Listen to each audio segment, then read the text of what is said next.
In my previous life, on the first day my lost sister Layla Harris returned home, I heard her inner voice. She thought to herself, back by the river, watching other kids have their dads teach them to swim, I really wish someone would take me just once. The water must feel so cool, right? The next day, I drove her to the cleanest part of the river in the countryside and taught her how to float and swim. She suddenly screamed and sank abruptly. I desperately dove underwater to pull her up, but she clung tightly to my arm, dragging me deeper. In the end, I forcefully pushed her to the shore, but I passed out from choking on water.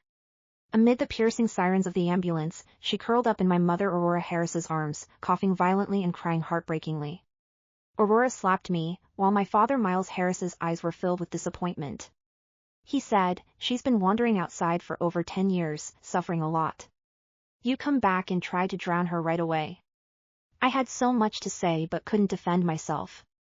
Later, she was harassed by thugs outside the school. I heard her desperate cries again. She said in her heart, "He said if he doesn't see me tonight, he'll burn down my family's garage. Naomi, help me. Only you can save me. Naomi Harris is my name." I grabbed a stick and rushed to the small woods behind the school. But she didn't come. Those thugs, with cruel laughter, easily took away my stick. The leader of the thugs pinned me down by the pond. He said, "Don't blame us. It was your dear sister Layla who paid $500,000 for your life. She said, as long as you're dead, the hundreds of millions in inheritance will all be hers." Before the suffocation consumed me, I saw Layla slowly step out from behind a tree not far away. Her dress was pure white, and her face showed no expression. When I opened my eyes again, I was back on the day Layla was brought home. Naomi dug her nails deep into her palm. The sharp pain confirmed this was no dying hallucination. Layla stood timidly at the entrance, her faded dress clashing sharply with the luxurious house. She looked exactly as she had 10 years ago, when she first stepped into the Harris residence. "Sister," Layla's voice was barely a whisper, but another clear thought exploded in Naomi's ears. "If only she'll take me swimming, I can frame her for pushing me into the water just like I did in the previous life." The suffocating feeling from her past life instantly seized Naomi, the icy river water, the strength with which Layla had clung to her arm, the disappointment in her parents' eyes, and finally, Daniel's sneer in the mire, "Your sister paid $500,000 to have you killed."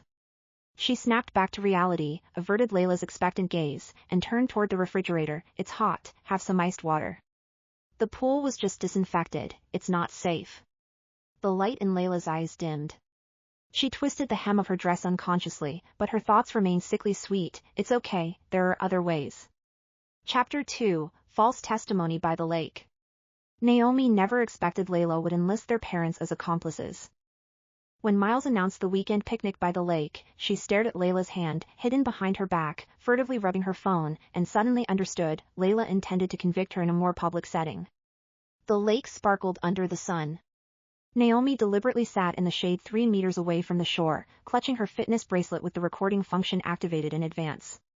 True to her past life, Layla let out a short scream the moment their parents turned to grab food, her body falling straight backward. "Layla!" No sooner had Naomi shouted than Miles plunged into the lake like an arrow. When he carried the soaking wet Layla ashore, the girl's lips were purple, but her eyes flickered with secret triumph as she glanced over her father's shoulder at Naomi. "Sister pushed me," Layla's voice trembled with tears, but she quickly added, "but she definitely didn't mean it." "Daddy, don't scold her." Miles' roar shook the leaves. When Aurora's palm whipped toward her, Naomi dodged abruptly. "The park has surveillance. Check the footage and you'll know who's lying." She clearly heard Layla's flustered thoughts. "How could I forget about the surveillance? I can't let them check it." In the next second, Layla suddenly grabbed Miles' arm. "Daddy, I was wrong. I slipped by myself, sister was far away from me." Watching her parents' skeptical expressions, Naomi sneered. This was Layla's trick, defuse suspicion by taking the blame back, while planting the seed in their parents' minds that Naomi really dislikes her sister.